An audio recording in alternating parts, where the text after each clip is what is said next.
इस वीडियो में हम लोग इलेक्ट्रिकल टेक थ्योरी में ट्रांसफॉर्मर्स के बारे में जानेंगे। ट्रांसफॉर्मर क्या है?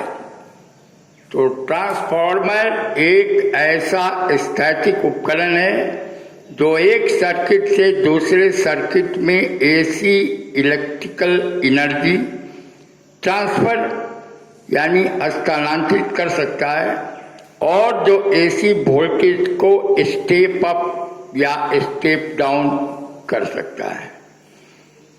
ट्रांसफॉर्मर डीसी पर कार्य नहीं करता है। ट्रांसफॉर्मर जिस सिद्धांत पर कार्य करता है उसके बारे में अब मैं बता रहा हूं।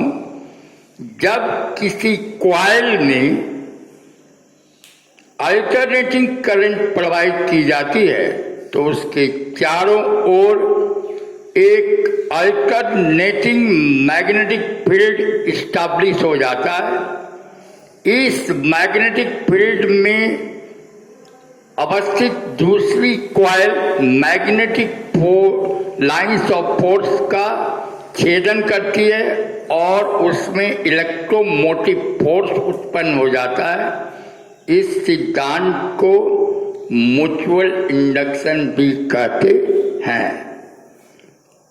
ट्रांसफॉर्मर की निम्नलिखित विशेषताएं हैं। यह एक स्थिर उपकरण है, इसलिए इसे अधिक देखभाल की आवश्यकता नहीं होती।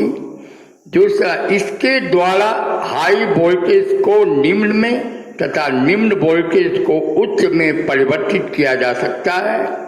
तीसरा, इसका उपयोग करके वैद्युतिक ऊर्जा को हाई वोल्टेज पर पारेषित किया जा सकता है जो किफायती भी होता है।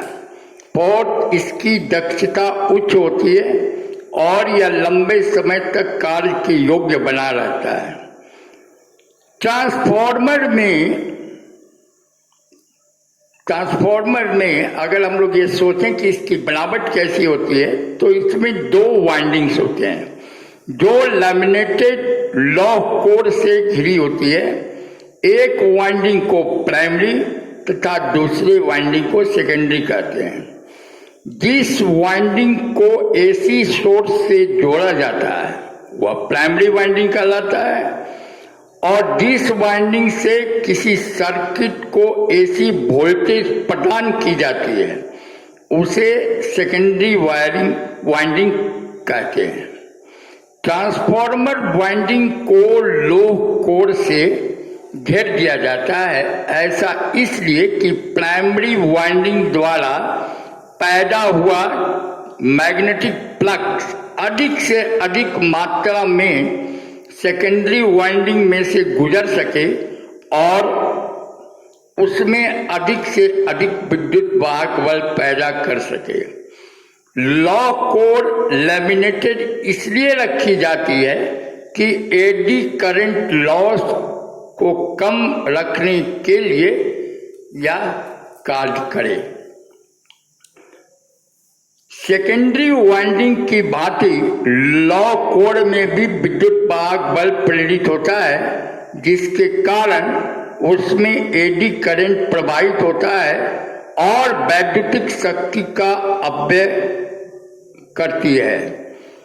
कोर को लैमिनेटेड बना देने से विद्युत वाहक बल तो प्रेरित होता है परंतु एडी करंट प्रवाहित नहीं हो पाता। ठीक है। वोल्टेज के आधार पर ट्रांसफॉर्मर दो तरह का होता है, स्टेप अप ट्रांसफॉर्मर और step down transformer. Step up transformer में इनपुट वोल्टेज के मान को बढ़ाकर दूसरे सर्किट को प्रदान करता है और स्टेप डाउन ट्रांसफॉर्मर में इनपुट वोल्टेज को घटाकर दूसरे सर्किट को प्रदान करता है। ठीक है। अब कोर के आधार पर कितने प्रकार के ट्रांसफॉर्मर होते हैं तो ये 3 प्रकार के होते हैं। Rectangular core type transformer, shell core type transformer, berry core type transformer. अब है रेक्टेंगुलर कोर टाइप ट्रांसफार्मर। इस प्रकार के ट्रांसफार्मर में आयताकार छल्ले जैसी लैमिनेटेड कोर प्रयोग की जाती है और प्राइमरी तथा सेकेंडरी वाइंडिंग कोर की पृथक पृथक भुजाओं पर लपेटी जाती है। इसका उपयोग हाई वोल्टेज पर कम आउटपुट प्राप्त करने के लिए किया जाता है। Self core type transformer.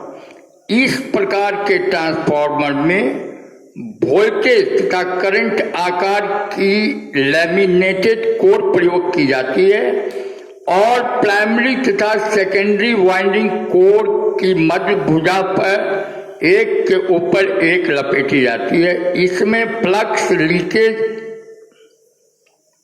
Loss कम होती है और इसका उपयोग अधिक आउटपुट प्राप्त करने के लिए किया जाता है। Berry core type. इसमें लिमिटेड कोर की मध्य भुजा बेलनाकार होती है और चारों ओर को 8-10 आयताकार छल्ले जैसी भुजाएं होती हैं। दोनों प्रकार की वाइंडिंग बेलनाकार भुजा पर लपेटी जाती है। चुंबकीय पथों की संख्या अधिक होने के कारण इसमें फ्लक्स लीकेज लॉस का मान न्यूनतम रहता है। फेज के आधार पर दो प्रकार के ट्रांसफार्मर होते हैं, सिंगल फेज ट्रांसफार्मर और 3 फेज ट्रांसफार्मर।